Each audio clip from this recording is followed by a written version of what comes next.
Dahil for the viral nga ang reels natin dito sa IG. Thank you so much for the 2 million views. And commonly asked questions nga dito is, saan nga ba ito? And paano nga ba pumunta dito? So, let's go!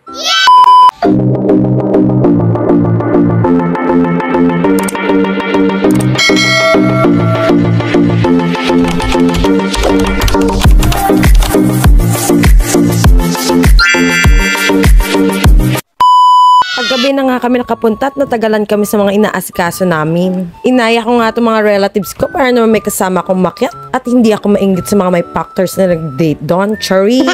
At ituturo ko na nga kung paano pumunta doon nang hindi kayo nahihirapan. Sa akin kailan kaya darating ang taong magtatanggal ng aking paghihirap, Char? Humugot na ang lola nyo.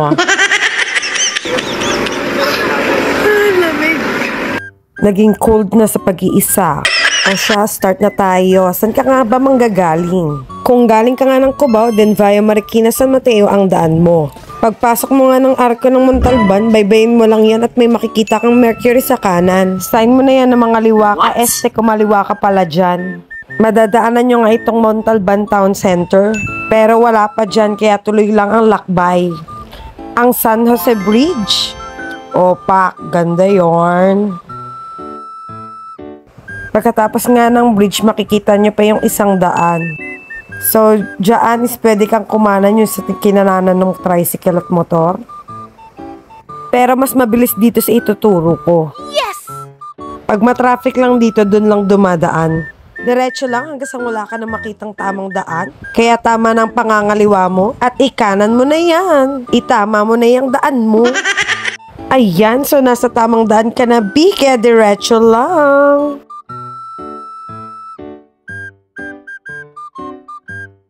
Makikita nyo nga sa kaliwa nyo tong forest loan. Ibig sabihin may tama ka na. Nasa tamang daan ka pa. Next is Amityville Subdivision. Inip ka na ba? Huwag mag-alala, medyo malapit ka na sa katotohanan dyan. Tapos pag nakita mo na to,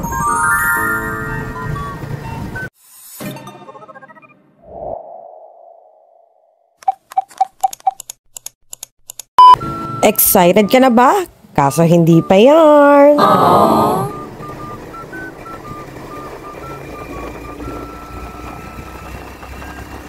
Diretso pa hanggang sa makarating kayo ng crossing.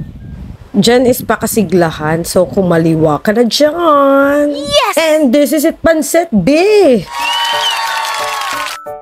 Tara at pasukin na nga natin to.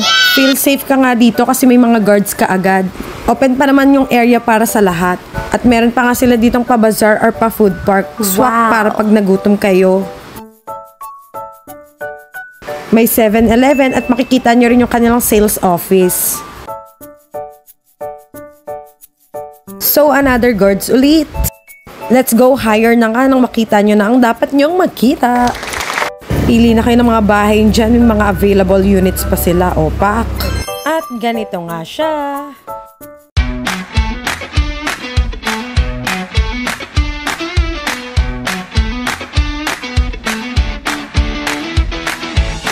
Credit to the owner, Jewel Martinez. And city lights naman paggabi. Ang ganda talaga, OMG! Kaloka. Opak. Ganun. Amazing. And guys, OMG, please lang choose good vibes. Grabe, apaka-toxic ng comsex sa short clip na ito. Para tuloy ang daming hinanakit sa earth. I know ba pagka-bitter ang post ko, pero pampasaya lang naman yarn.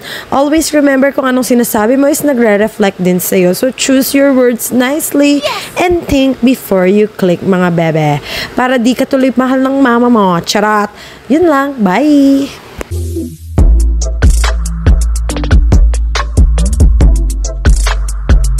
Nalito ka ba sa mga daang binanggit? O nahilo ka na sa mga dadaanan?